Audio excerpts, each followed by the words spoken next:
بله خیلی ممنونم. این خلاصه‌ای بود از آنچه که حجت الاسلام المسلمین حاج ابوالقاسم دولابی عزیز در برنامه گذشته فرمودن و استفاده کردیم.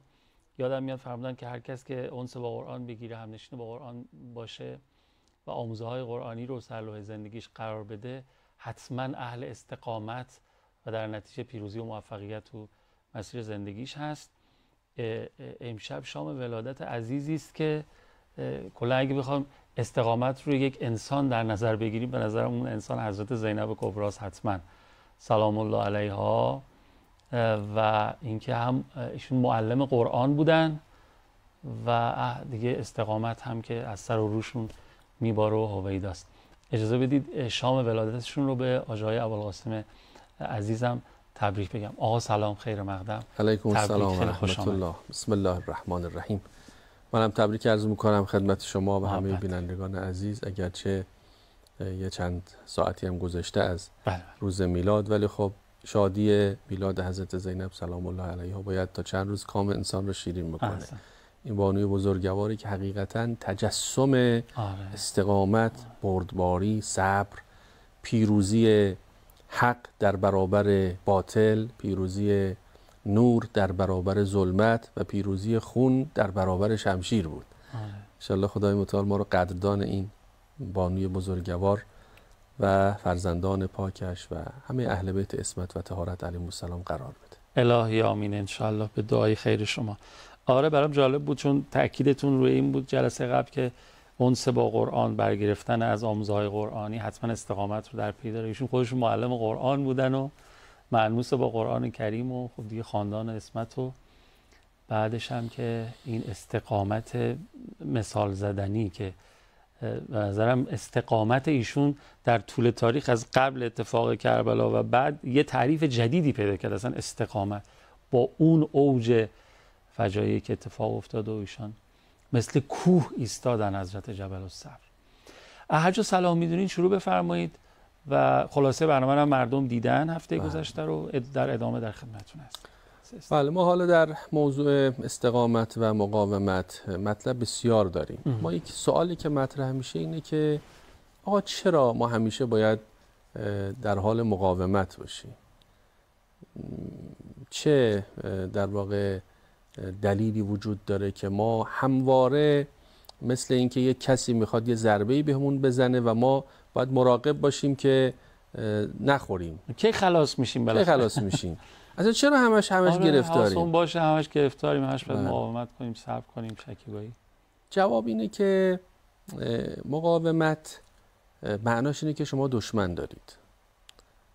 دارید و طبیعتاً باید برای اینکه از این دشمن نخورید خودتون رو قوی کنید. اما که چرا دشمن داریم؟ این در اصل خلقت عالم و آدم تقابل بین حق و باطل از روز اول وجود داشته.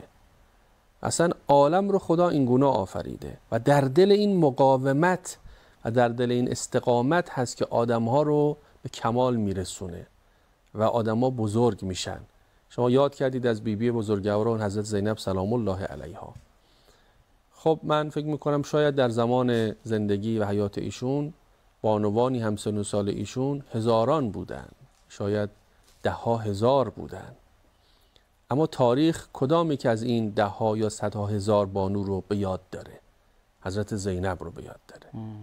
چرا؟ چون ایشون با مقاومت اوج گرفت. چرا با مقاومت اوج گرفت؟ چون مقابل دشمنش ایستاد. اصلا چرا دشمن خدا آفریده؟ برای خاطر همین که در برابر این دشمنی ها یک کسانی اوج میگیرن و عظمت پیدا میکنن و اینها به درجات عالی کمال میرسن. اصلا خدای متعال از روزی که آدم رو آفرید، ابلیس رو هم کنارش آفرید. ولذا تقابل بین حق و باطل از روز خلقت آدم بوده است و تا روز قیامت هم ادامه داره. البته بعد از ظهور حضرت ولی عصر سلام الله علیه که حرکت جهان حرکتی به سمت حق و حقیقت خواهد بود و جریان کلان حرکت جریان در مسیر قله سعادت هست، خیلی کار آسانتر میشه. لذا تو روایات هست که حضرت ولی عصر عجل الله تعالی فرجه الشریف دست بر سر مردم میکشه، عقل مردم کامل میشه. اون به این معناست که فضای فکری و فرهنگی غالب فضای عقلانیت و فضای معنویت میشه و خود به خود شیاطین ضعیف میشن و دیگه کمتر کسی در اون دوره گناه میکنه. اما بالاخره وقتی ابلیس هست و ابلیس هم داره نقشه هاشو میکشه، طبیعی است که با همه ابزارها و با همه قوا و با همه توانش برای ضربه زدن به ما انسانها به میدان میاد. اینجا باید مقاومت بکنیم.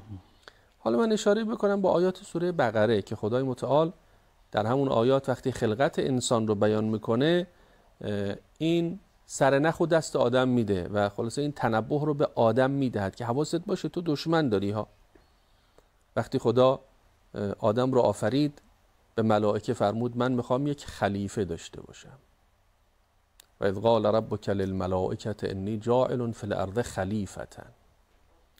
ملائکه خب میدونستن که این زمینی است که منابع محدود، اشتها و تمایلات انسانها نامحدود، دعوا و درگیری و جنگ و خونریزی رو خواهد داد.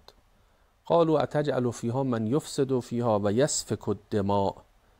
گفتن خدایا میخوای کسی را به عنوان خلیفه قرار بدی که خونریزی میکند، فساد میکند. و نحن نسبح بحمدک و نقدس لک. خدایا ما هستیم، ما تحمید میکنیم، ما تقدیس میکنیم. قال انی اعلم ما لا تعلمون. من یه چیزی میدونم شما نمیدونید، من یه چیزی رو میبینم شما نمیبینید. من همینجا یه نکته‌ای رو که برداشت خودم هست عرض بکنم، البته شاید بزرگان هم گفته باشن. ببینید اونا حرفشون چی بود؟ اونا حرفشون شبیه همین حرف بود که من اول جلسه سوال کردم که چرا همش جنگ و درگیری و بعد مقاومت و ایستادگی؟ نمیشه یه مدلی باشه که اصلا همه در آرامش فقط خدا رو ستایش کنیم و دشمنم نداشته باشیم بخوام باش بجنگیم؟ نمیشه. جواب اینه که خب میشه، ولی اون مدل فرشتگانه. اصلا خدای متعال چند جور خلق داره و مخلوق داره. درست. یه جورش همون فرشتگانن. فرشتگان دشمنی ندارن که بخواد اونها رو از مسیر خدا منحرف بکنه، لذا استقامت هم برای فرشتگان معنی نداره. فرشتگان تحمید میکنن، تسبیح میکنن، تقدیس میکنن، خیلی هم زندگی خوبی دارن، در عرش الهی و در پیرامون عرش الهی در طوافن. بله در قرآن داره که الذین یحملون العرش و من حوله، کسانی که حاملان عرشن تسبیح میکنن، تقدیس میکنن، خیلی زندگی خوبی دارن. ما قرار بود اونطوری باشیم، همون عالم خدا داشت دیگه. خدا عالم فرشتگان جبران داشت. تو اون مسیر هستن. اما ما نه، خود انتخاب کنیم خودمون. احسنت. و البته خاصیتش اینه که در سایه این انتخاب گاهی اونقدر اوج میگیریم از فرشته که از فرشته میریم بالاتر و اون وقت خدا به فرشته میگه سجده کن بر این آدم. منطقش هم همینه دیگه. منطقش هم همینه. پس ما اگر دنبال این هستیم که عالممون عالم فرشتگان باشه، ببخشید خدا عالم فرشتگان داره، ما قرار نیست عالمون عالم فرشتگان، ما یه عالم دیگه ایم. ما یه عالمی هستیم که تو این عالم تو زد و خورد باید رشد بکنیم و بریم بالا. ولی اینو بدونیم که اگر بریم بالا اونقدر میریم بالا که خدا به فرشتگان میگه بر این آدم سجده کنید. لذا خدا فرمود انی اعلم ما لا تعلمون. من یه چیزی میدونم شما نمیدونید. اون عالمی که من دارم خلق میکنم یک بستری است و یک ظرفیتی است برای رشد و عروج انسانها به جایی که مسجود شماها بشن. که بعد در ادامه خدا بیان میکنه که چطور به آدم قدرت رشد و قدرت بالا رفتن رو آموخت و اسماء رو به آدم آموزش داد تا میرسه به آیه 34 که و اذ قلنا للملائکة اسجدوا لآدم. به ملائکه گفتیم ملائکه ببینید این موجودی که شما میگفتید چرا میخوای خلق بکنی، من خلق کردم. این در بستر شهوات و در عالمی که انواع اقسام تمایلات مادی و نفسانی وجود داره، اما داره خدا رو بندگی میکنه بهتر از شما، بر او سجده کنید. فسجدوا، ملائکه همه سجده کردن. چرا سجده کردن؟ چون دیدن بله این همون است که خدا فرموده بود، این اصلا یه چیز دیگه است. آدمی زاده طرف معجونی است که از فرشته سرشته و از حیوان. گر رود سوی این شود پس از این، گر رود سوی آن شود به از آن. انسان آمیخته از جنبه‌های فرشته خویی و حیوانیت، اگر بتونه این ابعاد فرشته خویی رو بر حیوانیتش غالب بکنه، اونقدر اوج میگیره که از فرشتگان برتر و بالاتر میره. فسجد الملائکه فسجدوا، همه سجده کردن. این وسط یک کسی سجده نکرد که خدا بهش میگه نامش ابلیس. الا ابلیس ابا و استکبره، گفت نه من سجده نمیکنم، من از این بهترم. و کان من الکافرین، کافر شد. جرقه آغاز درگیری اینجا شکل گرفت. خدا یه مخلوقی رو آفریده، میگه این برترین مخلوق منه، ببینید چجور خاضع و خاشع در برابر منه، چطور تسلیم اوامر منه. ابلیس صفتان نمیتونن بپذیرن که یک کسی سوگلی خدا باشه، گل سرسبد خدا باشه، مقابلش قد علم میکنن. بعد خدا میگه من به آدم گفتم تو و همسرت در بهشت بمانید و هر چه میخواهید از اینجا بهره مند بشید، اما خب از یه چیزی نهیشون کردم. ابلیس و شاگردان او که میخواستن آدم رو زمین بزنند، اومدن وسوسه کردن، تحریک کردن تا آدم به سمت اون درخت بره، گناه کنه اصطلاحاً و از اون مقام قرب الهی فاصله بگیره. ولی 2 مرتبه آدم توبه کرد. فتلقی آدم من ربه کلمات فتاب علیه، خدا هم توبهش رو پذیرفت و باز مقرب درگاه خدا شد. چون بالاخره این مسیر پر افت و خیزی است. اگرچه یه وقت اوج میگیره، یه وقت هم ممکنه دچار سقوط بشه و دچار هبوط بشه، اما آدم 2 مرتبه اوج گرفت. شیطان کینه آدم رو به دل گرفت. در آیات دیگری داریم که شیطان به خدا عرض کرد که لاغوینهم اجمعین، همه بندگان تو رو من گمراه میکنم، الا عبادک منهم المخلصین، اون که مخلصن زورم بهشون نمیرسه. گفت از همه طرف میام سراغشون. گفتش که لآتینهم من بین ایدیهم من خلفهم من ایمانهم و عن شمائلهم. یه جایی هم خدا به ماها گوشی رو داده دستمون که حواستون باشه، شیطان اینطوری نیستش که همیشه در یک قالب‌های نامرئی وجود پیدا بکنه. بعضی وقتا شیطان آدم‌هایی رو از جنس خودتون اجیر میکنه که بیان سراغتون. و کذالک جعلنا لكل نبی عدوا شیاطین الانس والجن. شیطان‌ها گاهی از جنس انسان‌هان، منتها این انسانی که در برابر انسانی که خلیفه خداست قد علم میکنه، انسان اجیر شده و مزدور شیطانه. بعضی از ما انسانها که قرار بود مسجود ملائکه بشیم، به خاطر حسادتی که با انسانهای خوب و مؤمن داریم و به خاطر اینکه میخوایم اونها رو برده خودمون بکنیم، به خاطر اینکه میخوایم بر اونها مسلط باشیم، میشیم ابزار دست شیطان و اینها رو میخوایم تسلیم خودمون کنیم به جای اینکه اینا تسلیم خدا باشن. اینها رو میخوایم به بردگی خودمون بگیریم به جای اینکه اینها بنده خدا باشن. اینجاست که درگیری شکل میگیره. شیاطین عرض کنم انس و جن به دنبال این هستن که بندگان خدا رو به یوغ بردگی خودشون بکشونن تا هم از منابع و امکاناتی که خدا در اختیار اونها قرار داده به نفع خودشون بهره ببرن و هم آقایی عالم در دست خودشون باشه. بالاخره امتداد همون وجودی است که قبلا گفته بود، قسم خورده بود که آقا من اینا رو از راه به در میکنم دیگه، اینا عیادیشن و دارن این کار رو انجام میدن. اینجا نگه داریم ماجرای خلقت از آدم و عدم سجده ابلیس رو، اینها رو فرمودی تا به اینجا و این کینه شکل گرفته و دشمنی حق و باطل رو. بریم محضر نورانی قرآن کریم، برگردیم ادامه فرمایشات شما رو میشنویم. به نظرم این چند جمله، چند عبارت و آیه قرآن کریم رو که با هم زمزمه میکنیم ثوابش رو هدیه بکنیم به پیشگاه مقدسه و منوره معلم قرآن کریم حضرت زینب کبرا سلام الله علیها. بفرمایید. اللهم صل علی محمد و آل محمد و عجل فرجهم. آیه 112 سوره مبارکه انعام را شنیدیم. یه چیزی هم تو ذهن من اومد می‌خواستم بگم. اونجا که فرمودید خدا فرمود من چیزی میدونم که شما نمیدونید، فکر کنم ماجرای کربلا رو میدیدن، امام حسین و یارانشون رو میدیدن، حضرت زینب رو میدیدن. اون طرف شاید فقط اون طرف مقابل امام حسین رو میدیدن که خون ریزی میکنه و اینا. و این خیلی جای تحمل داره. بسم الله. بعد دقیقا همینطوره. انی اعلم ما لا تعلمون، میدونم یه کسانی در این کشاکش جهنم دنیای مادی رشد میکنن و بالا میان که اینا از شماها برتر میشن. تو بستر مقاومت اینا شکل میگیره. حالا موضوع بحث ما بحث مقاومت هست، به این نکته اشاره بکنیم. خب شیطان رها نکرد. شیطان بالاخره برای اینکه انسان رو به تسخیر در بیاره و تحت سیطره خودش بگیره، شروع کرد ساختارسازی. درست. کما اینکه اولیاء الهی هم بالاخره ساختارهای عبودی و بندگی رو ساختن و به عنوان مثال پیامبران الهی معبد ساختن، مسجد ساختن، همینطور. مردم رو به سمت عبادت خدا دعوت کردن. شیاطین چیکار کردن؟ شیاطین اومدن مراکز فساد و فحشا رو ساختن و با این مراکز فساد و فحشا خواستن انسانها رو از رسیدن به مقام خلیفت اللهی دور کنن. اگر اون روز جد ما آدم رو وسوسه کردن که بیا از این درخت بخور و اگر خدا گفته نخور، خدا میخواسته تو لذت نبری.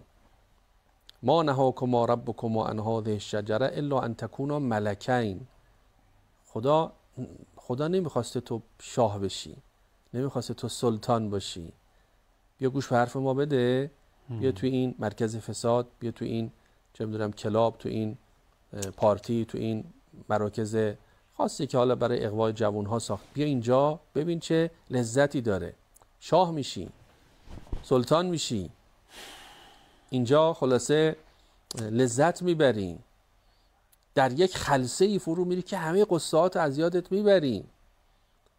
الا ان تکونا ملکین او تکونا من الخالدین. شیطان همینا رو گفت با آدم دیگه. آدم رو فریب داد.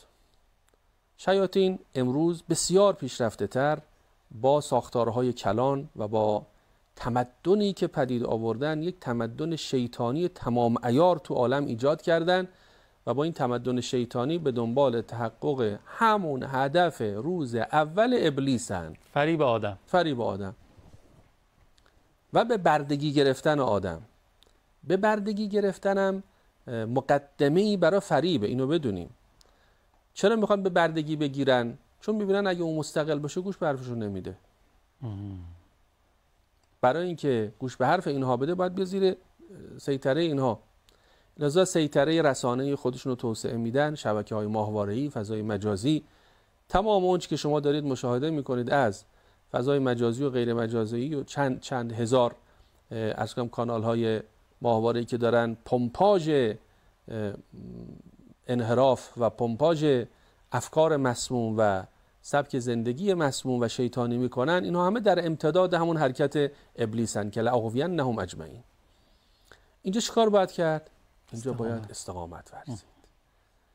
لذا استقامت خیلی خیلی جدیه. یعنی اگر یه لحظه غافل بشیم و غفلت ببریم، به بردگی رفتیم. کم کمش اینه که تیره رو خوردیم. مثل حضرت آدم.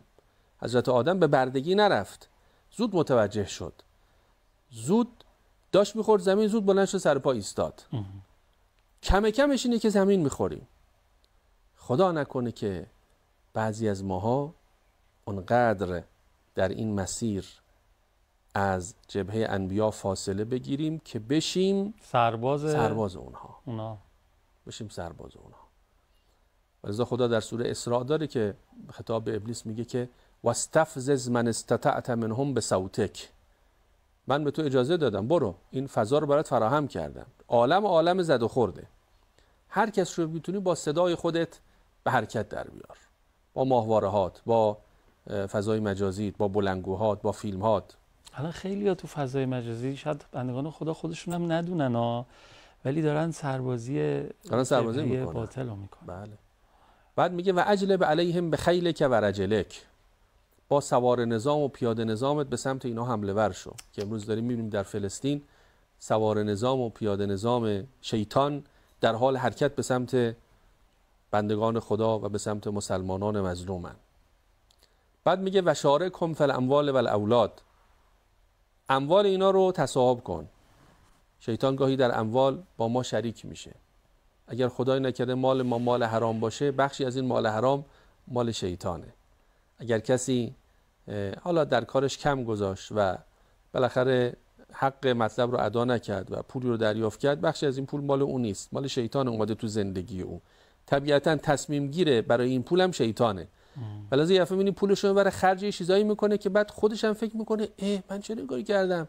برای اینکه این پول بخشش مال شیطان بود. شیطان اومد تو ذهن تو انداخت که اینو بخر، این فیلم مبتذل رو بخر، این وسیله گناهو بخر. این پول مال تو نبود. پول اگر پول حلال بود همش مال تو بود. شیطان نمیتونست به تو دستور بده با این پول چیکار کن چیکار نکن. چقدر مهمه حلال. بعد والاولاد شارکم فی الاموال والاولاد، نسل جوان اینها رو مالک شو. شیطان گاهی مالک نسل جوان یا بخشای از اونها تو خیلی از کشورها شده متاسفانه. این جوانای بدبختی که توی لشکر رژیم صهیونیستی میان و حرکت میکنن به سمت این اراضی اشغالی و این مسلمانان مظلوم به شهادت میرسونن. گاهی وقتا تو بعضی از تصاویر آدم میبینه بعضی از این سربازان رژیم صهیونیستی جوان 25 ساله 27 ساله، اینا چی شده جزو سپاه شیطان شدن؟ همین مسیر رو طی کردن.